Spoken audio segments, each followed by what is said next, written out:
Those beats.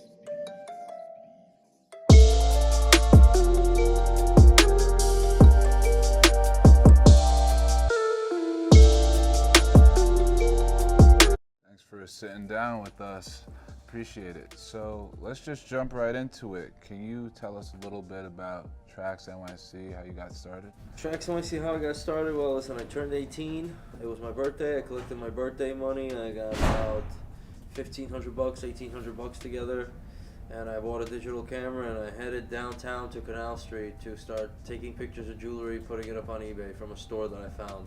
Okay. So over the course of the summer, after I graduated high school, I found this little jewelry store that let me do that. Started photographing it, didn't know anything about jewelry business, didn't know anybody in it, but I got my foot through the door and I kept pushing through it, and here I am. Gotcha.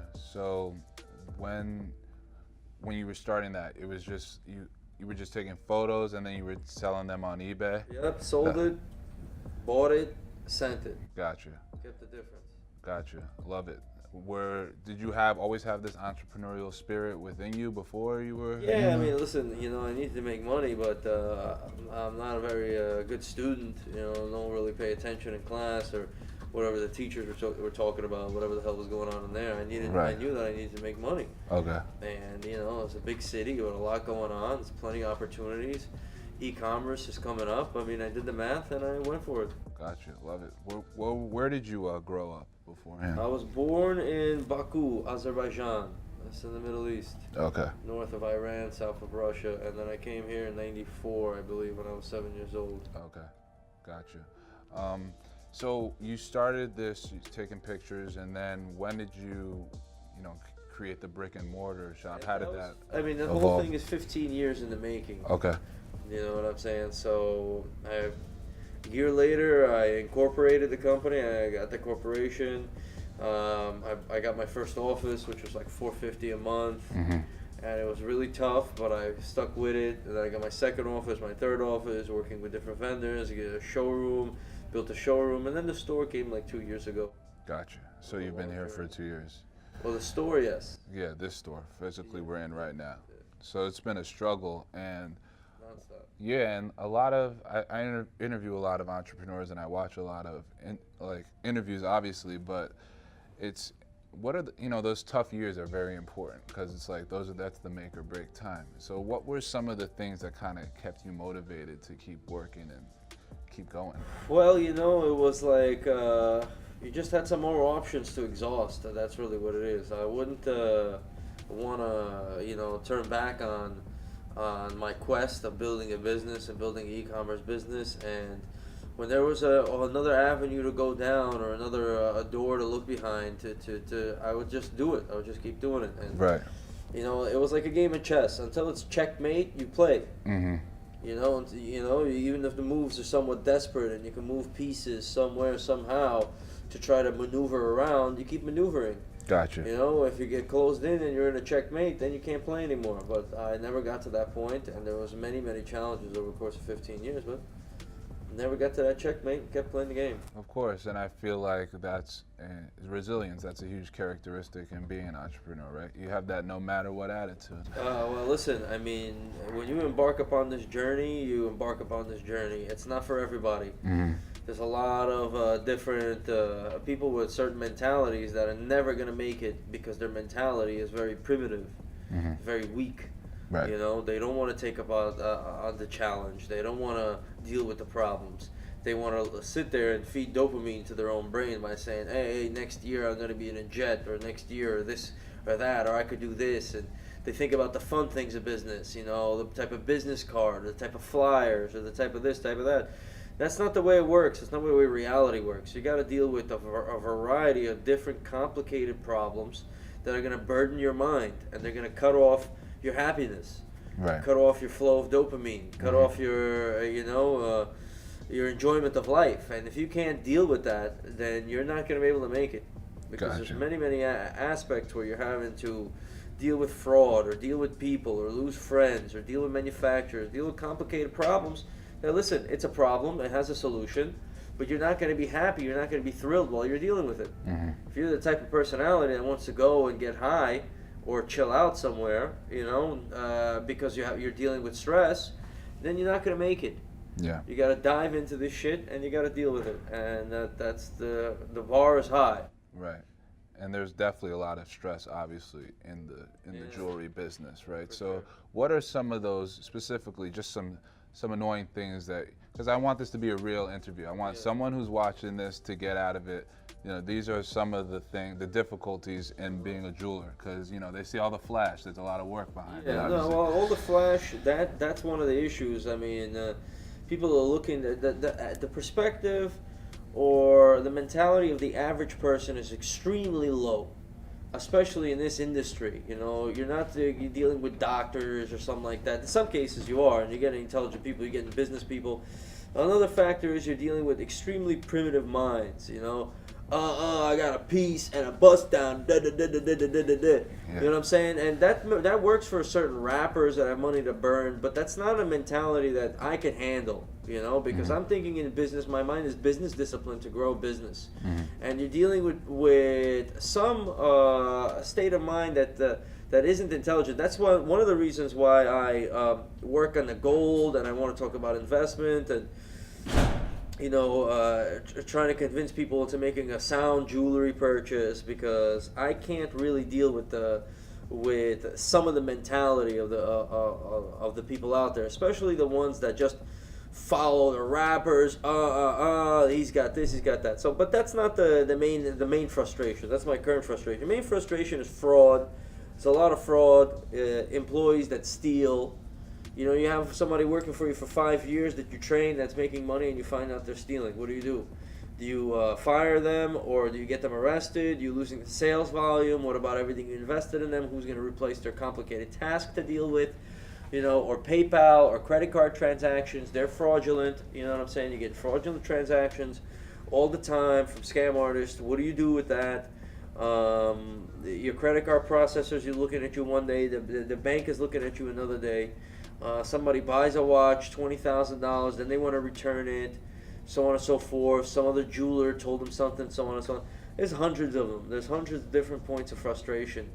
The biggest ones being the economy. The economy collapsed in 2009. So if you're a business owner or you're a business person there, and you're starting your business now, it's extremely difficult. I wouldn't have been able to get this business off the ground if I was starting it in 2017 or 2019, when this post-Great Recession economy that we're in now, where the money's not really flowing and no one really has money for jewelry to begin with.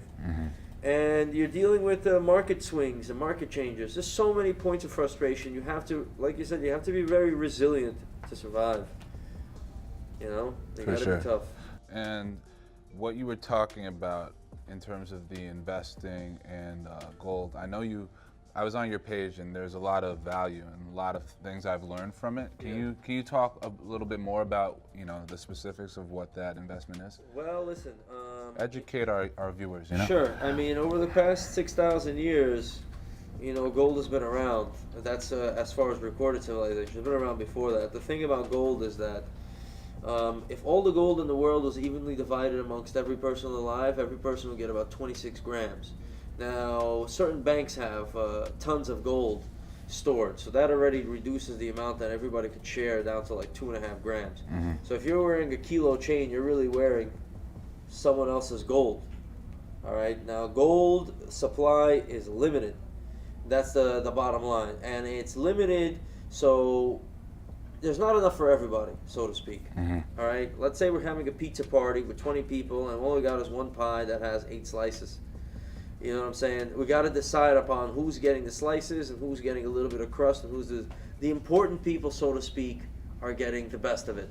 And that's how gold works. It goes to people who have more resources, who have more power. They're the ones that hold the gold. The people that don't have that power, don't have those resources, when they have the gold, they know that they could switch it and trade it for something with people that have surpluses. All right, that's why gold turns into money. All right. It floats to the rich and the powerful are vacuum cleaning it. So now if you have a little bit of it, you could bring it to some place where you could get something out of it in return. Right. All right, whatever surpluses that they have. And that fuels this mass desire for gold. It's a long story short, for the practical person, all right, gold is a great form of savings per if you're doing long-term savings. Okay, if a person is making $1,000 a week or something like that, a large portion of everything they save or what they make, a certain portion has to be saved forever. If you're a intelligent person, okay, that doesn't blow their money, all right, that's why I have a hard time communicating with a mentality. It's like, oh, he got the whatever. You know what I'm saying? If that's the mentality, I like to serve my customers on a different mentality. Mm-hmm. Okay, I don't want to serve my customers a big piece that spins and you get ripped off, and then 6 years later you're trying to you get a tenth of your value out of it. That's not how I do business. Gotcha. In this particular case, you know, a gold owner is a lifetime investor. So you start working and you start employing. If your first job is at 18, 19, 20 years old, you're making $1,000 a week or $500 a week, whatever it is. A portion of it has to be saved per month for the rest of your life, never to be spent. It has to transform into different values, but never to be spent. Okay, so if the course of 19 years old or 20 years old and you're saving that, you may be saving 5 grams of gold a month, 10 grams of gold a month. That gold over a course of time is going to appreciate in value. So let's say in the first 5 years of your employment, you save about just a meager 100 grams of pure gold. Okay, over the course of that life, if everybody did that over a course of time, they would look back and they would see that if they spent, let's say they started doing that today, and it was about $4,000 over the course of 2 years that they saved up. You know, it's hard to save when you're young. Right. You know, that $4,000 by the time that they're 35 would probably be around $10,000, $12,000. Right. Okay, $13,000. So it would be setting them saving up for property.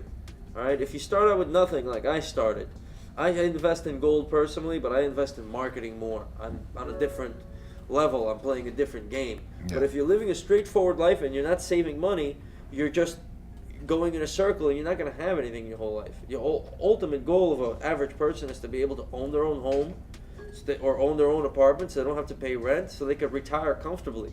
Right. And the best way to do that is by means of gold and having gold savings over a course of time. And that could be in the form of owning gold chains or gold jewelry and so on and so forth. Right. I sell diamond jewelry too. I directly tell people diamond jewelry is a luxury item for people who are rich.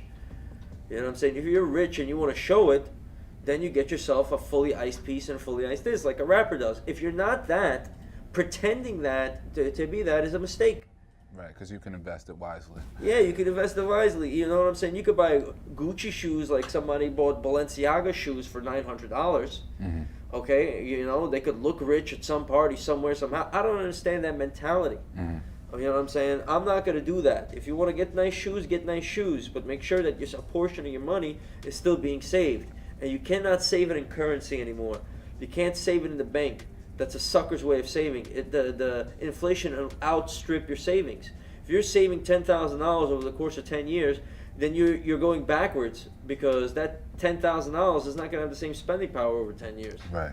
Right. I got you. You know, so these are complicated things, but they're ultimately for adults to understand and for people who are conscious of having a quality of life over a course of time. You know, we have a culture where people are looking into rappers for direction, and you got rappers that are blowing $200,000 on a piece, and they're rapping about how they're on drugs. That works for them. That's going to work for 20 people out of 10 million. Yeah. You know, the rest of them are going to play themselves doing that. Right. But it's such an easy lifestyle that the fact, it's like it lures a person in, that the fact that some people are popping pills or doing that and getting everything in life and getting a Ferrari out of it, that makes sense for them and that works. And if you could be one of those people, go for it. But the rest of the people, they have to have some sense. And you can still shine, you can still have something, you can have nice things, but you got to do it the right way. And that's what I tell my customers.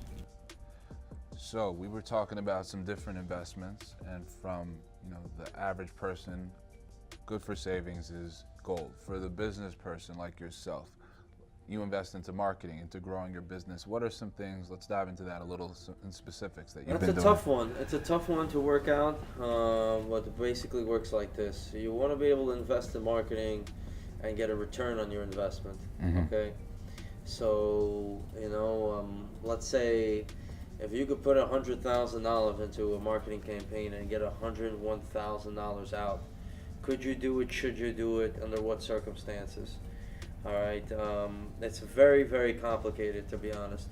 For instance, Facebook and Instagram, I was able to build a brand, build a campaign out there by doing that. Mhm. I was putting in $100,000 over the course of 3 months and getting back maybe 85,000, 84,000. But at the end of the day, at the end of that campaign, I would have a residual amount of growth in followers and growth in presence. Right. Then I would have to go through that cycle again, and maybe this time I'd get back 90,000 out of 100. Then I would get back 100 out of 100, then 105. So if you learn how to play that game, it's a numbers game. Right. You can build and develop a brand, but that all depends. It's very tough. Again, I did it in the jewelry business. There's a lot of people want to sell sunglasses, or they want to make this, or they want to make a clothing line, and so on and so forth. And how are they going to make that happen if they want to advertise and market their business? They don't have a lot of resources, so they're going to put in $200-$300, and if they don't get that money back, and they're starting up with a t-shirt startup or something like that, then they're in trouble. Mhm. That's when you have to be extremely strategic. You have to get the best-selling item, some funny t-shirt that does so well. That's where the brain comes into play, where it's a filter. You shall not pass unless you have this type of intellect. You start the business, you're good at it, you might have some great ideas, but then you want to market the business, you want to grow it. If you market the wrong product, your business is strangled before it even got started. Right. If you market the right product, then you're going to be able to spend $200, and you get a couple of dollars back, $300 back, and then you could try again, and you could keep growing it. You find out what your sellers are, what your good pieces are, so on and so forth. With no experience, and especially with the market, the economy the way it is, it's extremely difficult. You got to be very, very careful. That's why so many people are pigeonholed into having a regular job. They want to start a business, start a market. You could get lucky. You could be a creative, work with influencers, give them a portion of the business. Then you have to deal with people who are doing the right thing, doing the wrong thing, so on and so forth. So that's that. Me, I spent about a couple of $1 million advertising this business. Gotcha. When I was only able to do that, I didn't have a couple of $1 million. I had $1,500 when I started. Right. Well, I was able to do it $1,000, $2,000 at a time, get a ROI, do this, do that, and it's only because I have a knack for understanding these complicated equations and these complicated transactions when I have to market a business and get a return on an investment. Gotcha. If I wasn't able to do that, or I wasn't able to fight that learning curve, business would get strangled out. Gotcha. So that's appreciated, because that's important for people to understand. Like those, you're not always winning when you're marketing, but like you said, the residuals can eventually get you into the positive with it. The way you wanna do that is the way you wanna market a business is to be in a business where there's very little competition. Okay, and that's tough to find. All right, that's extremely tough to find. Because if you're in a very high competitive business, there's a lot of advertisers already in there, and you have to put your dollars up against theirs, certain place, certain time. You got to find a way to compete in a place that doesn't have that many people attacking it. Mm-hmm. Those types of businesses, clothing, watches, jewelry, all this stuff, shoes, whatever. It's very, very competitive. There's a whole plethora of people trying to make it. You have to have a serious competitive edge, or else you're never going to have nothing. Right. And that is the fundamental aspect of it. Maybe there's some businesses that don't have a lot of competition that might do better than others. I wish I could name what they are, but if I knew what they were, I would be in them. In terms of your day-to-day, like, what do you spend most of your time on in growing your business? Right now, what's been most successful is my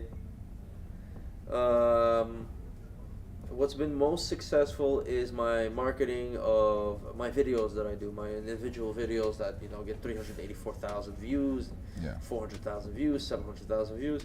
That's just So basically, let's look how I did that. All right, I spent millions of dollars marketing my website, developing an audience, and I was able to figure out after years of experimenting how to get in front of that audience, and how to entertain them, and how to get into the explore page, or so on and so forth, to get into in a lot of people's minds. That was a very long process. I didn't just wake up learning how to do that. I had to learn it. I could Right. teach it pretty fast. Right.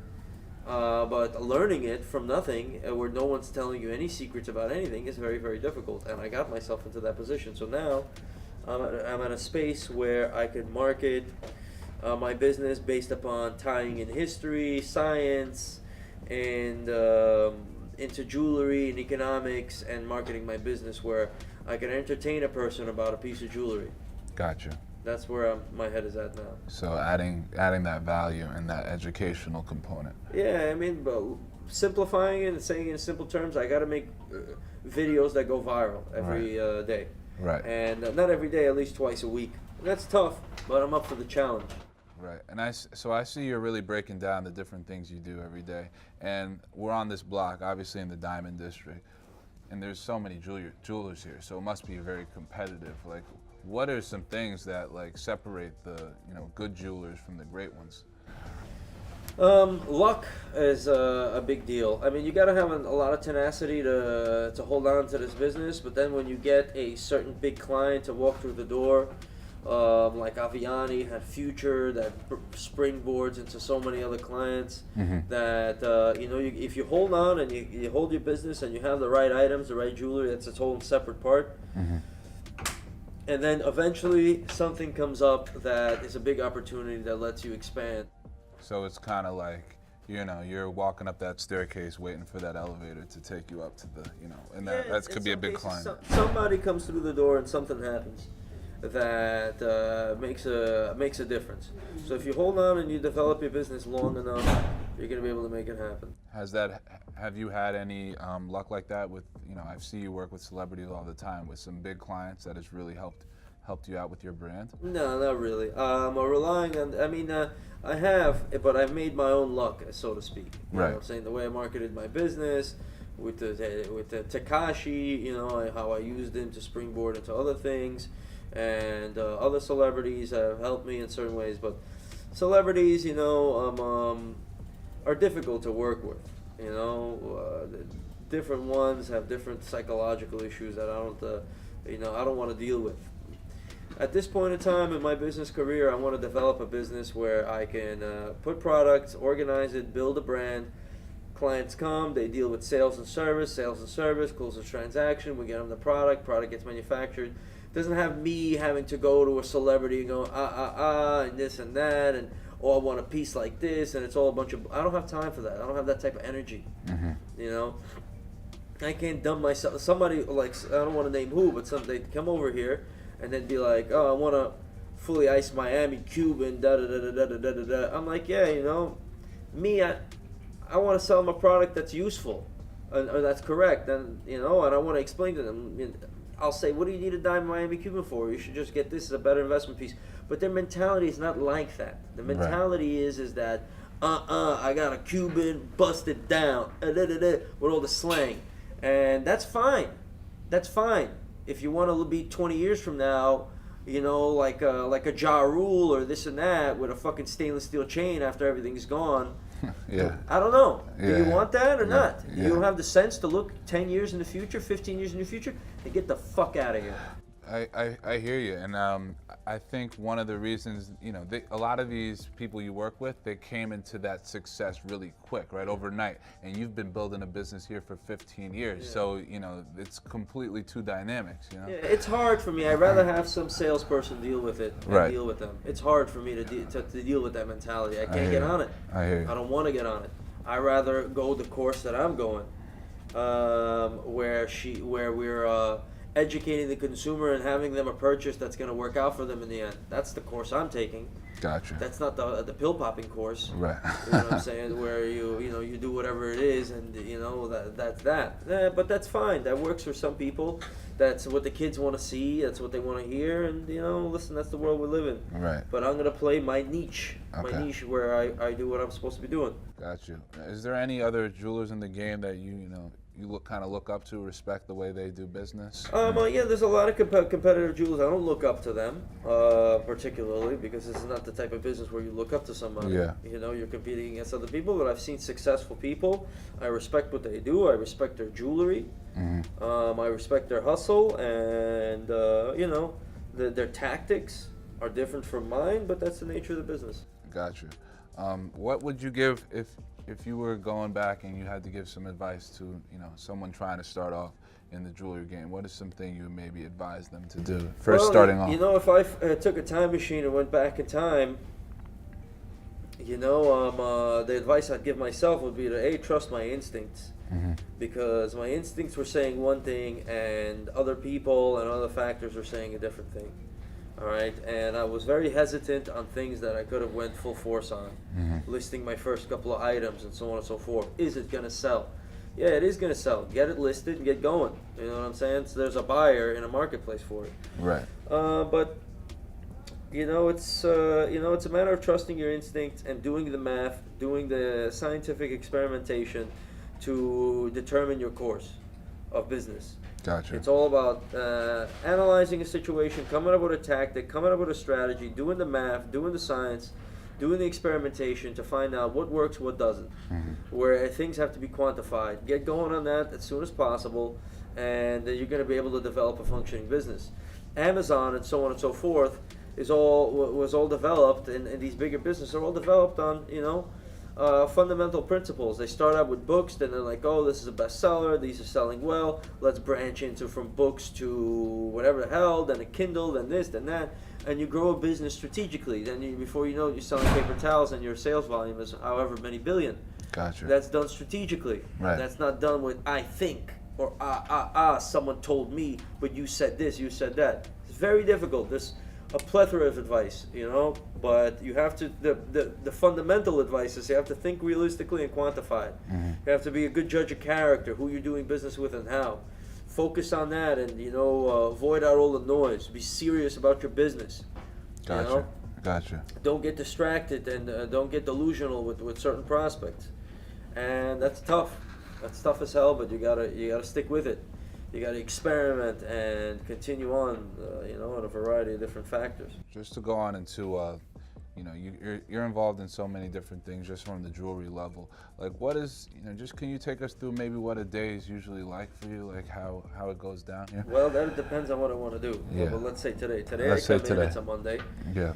I'm looking around, I'm checking the numbers, getting a feel of how busy or how slow it is in different departments. I'll look at the marketing campaign, and then I'll brainstorm a video and a commercial. Okay. Or maybe to employ a new product, or to do a different type of commercial, or to hire some people, or to strategize with somebody.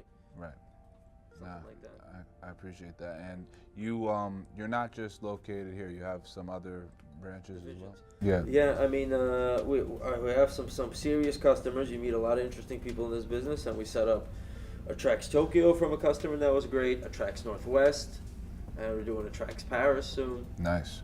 Congrats. Trax PA, a couple of different ones. Okay, I got you.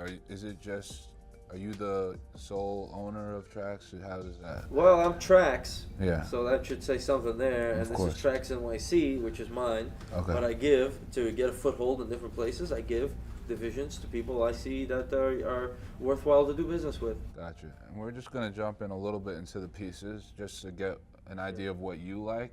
Yeah. I see you're wearing a bust down today. Do you like the bust down more than the plain Jane? Well, I'm a jeweler, so I have to Yeah. have some jewelry, Of course. the watch or whatever. And I like to make it, and I like the way it looks. I like the attention that I get, or I like the way it works, and the sun hits it, and so on and so forth. So, Gotcha. I like to wear fully iced pieces. Mm-hmm. I don't have as many as I would, because I got to stock a store. Yeah. And I don't have that much money to do that with. But Right. like I said, I mean, diamond pieces and all that's beautiful, and that's a lot of fun if you have the money for it. Right. But if you have a choice between investing in more gold-based jewelry or not, that all depends on how smart or how dumb you are. You know what I'm saying? We'll make a piece, and then it's like, why ain't you get a comment? It ain't fully iced. Usually that person, they got $15 to their name, and they're saving up for whatever, you know, for nothing, and they their money just disappears because as soon as they get it, they go to the Gucci store. That usually is the case because their self-esteem is so low that they have to mimic what other people look like. They're not thinking for themselves because they think too little of themselves. Gotcha. They're the ones that are leaving the comment like that's not fully iced, or they're leaving a hateful comment. They're not aware of their complex, but they have a complex, and they're not making they're the ones that when they're gonna have money, they're gonna blow it all away. Right. That's not the advice I would give that person. I'm not sitting there bullshitting and telling them, yeah, get yourself a fully bust down, da-da-da. I'm telling them, yeah, this is if you're rich. If you have $100,000 to your name and you've already invested 70 and you want to get yourself a fully iced watch at the right price and then, it'll still hold some of its value, go for it. But if you've just made $30,000 for the first time in your life, get yourself something that's going to be worth money. Don't go and get yourself a fully iced Rolex with your last dollar and then walk out of a jewelry store with nothing. Yeah. Don't do that.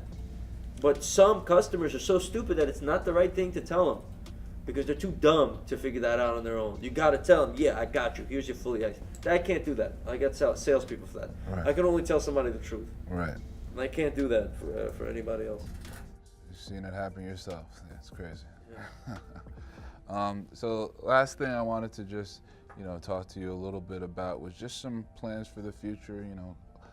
I know you're expanding, and first of all, congrats on your success, and I appreciate the time. So, what are some goals that you have for 2019? 2019, so the goals are always the same: increase sales, increase reach, and all that other stuff.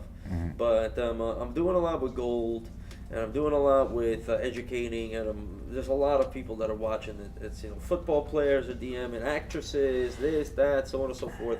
A lot of people are watching it, okay, and it's influencing them. So, my idea is to go through the camera lens, dive inside that camera lens, and grab their mind with the things I say. All right, just grip it and not let it go. You know what I'm saying? Drag them into my direction and into my influence. Gotcha. And lastly, any advice for someone that's, I know you said it earlier, but just to reiterate a little bit, you're trying to start a business in 2019. What is some advice you would give some of these young entrepreneurs watching? This is very important. You got to test the waters scientifically. If you don't know what that is, then start doing your research. All right, because you want to be able to conduct scientific experiments in order to grow your business. You want to be able to launch a product line, and you have to have a logical, analytical mind to do so. And it's a shame because some people have very artistic minds. They could create beautiful clothing, beautiful this, beautiful that, but they don't have enough an analytical mind to bring it to the marketplace properly. All right, you have to have two sides of your brain functioning: the analytical mind, which is over here, analyzes the numbers and the statistics and the creative mind, which creates graphics and art and so on and so forth. Those two have to communicate with one another. So you have to have your mentality correct. All right, you can't be some dreamer. Okay, you can't sit there and feed your mind dopamine. I took some people out to dinner, some young up and coming rappers, and he's in the middle of the dinner. He's like, oh yeah, next year I'm gonna be taking you out. I'm a jet. I'm a this. I'm a that. What are you talking to yourself about? What are you deluding yourself about? What you're gonna have? You don't have shit. You don't have shit. When I didn't have nothing, I took the opposite approach. I thought little of myself. I should have gave myself the benefit of the doubt and built my business because I could have built it, and I spent a long time hesitating. But that hesitation was far better than taking a leap that's gonna crash into a brick wall. And you got to realize the mind tricks itself to feed itself. It tells itself things to give itself dopamine. If you want to feel good and be happy all the time, it's going to be very difficult to deal with the challenges and the setbacks of business. You got to wake up in the morning and get ready to get a setback, challenges that seem impossible, and then have to sit there and figure out how to solve them anyway. And be very, very careful. And it's a mental game. You're fighting yourself. And at the end of the day, if you're an entrepreneur, whether you're doing jewelry or you're doing interviews or you're doing this and that, if you want to be successful, the person that's starting the journey is never going to finish it. The person that's going to finish it ain't going to be the same the one that started. You're going to transform into a different person. The kid that bought a digital camera and went down to Canal Street is gone, dead. Psychologically and physically, all my neurons have been folded over and under themselves to create a different person in the same body. The kid is only the fundamentals are alive, and who I am now is a transformed human being, because I had to go through a certain filter of reality to conquer a very competitive business. And that can happen to certain degrees depending on the competition that you're dealing with. But this business transformed me into a realistic thinker, and you got to prepare yourself for that transformation. That's amazing. I'm ready to grind right now. Yeah, I hope so. I hope so. No, seriously, thank you for the time, and this was great, very insightful. Appreciate you dropping these gems for us. 100%, man. I appreciate you guys coming through, and come back anytime. Let's do business anytime. Of course.